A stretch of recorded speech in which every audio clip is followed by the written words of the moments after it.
ഒരു കോൾ ഉണ്ട്.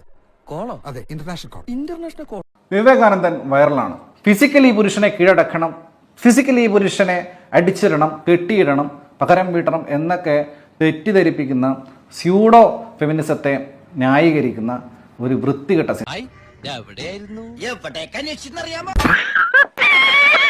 അത് സത്യം പറഞ്ഞു കഴിഞ്ഞാൽ ആ സബ്ജക്റ്റ് കൊള്ളായിരുന്നു, കഥാപാത്രം കൊള്ളായിരുന്നു, നല്ല രീതിക്ക് എടുക്കാൻ പറ്റുന്നതായിരുന്നു. പക്ഷേ ഇതിൽ ഒരു മലയാള മനോരമ മംഗളം ലെവൽ പരിപാടിയാണ് ചെയ്തു വെച്ചിരിക്കുന്നത്. 2024 ആദ്യത്തെ മലങ്കൾട്ട് സംഭവമായിട്ടാണ് പിന്നീട് ഞാൻ ഈ പോസ്റ്റ് ഇന്റർവെൽ പരിപാടികൾ മൊത്തം ആസ്വദിച്ചിട്ടുള്ളത്.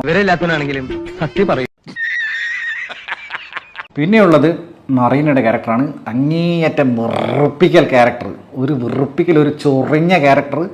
അത് അതിലും വെറുപ്പിക്കലായിട്ട് തന്നെ അവർ ചെയ്തു വെച്ചു. കമൽ സാർ അങ്ങ് എഴുതി വെച്ചേക്കുക. എന്നിട്ട് ഇത് അഭിനയിച്ച് കാണിക്കുന്ന ആളുകൾ കാണിക്കുന്ന കോപ്രായോ ഇവർ 3 പേരുമാണ്. ഗ്രേസും സ്വാസികയും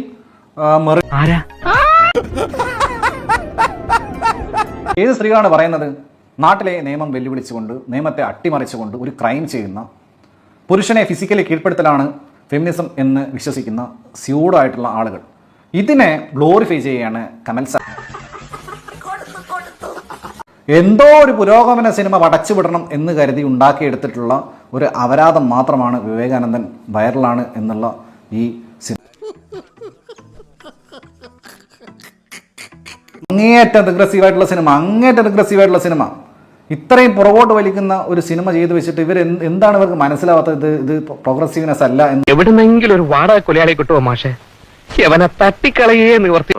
നാളെ കാണാം. നാളെ വരില്ലേ?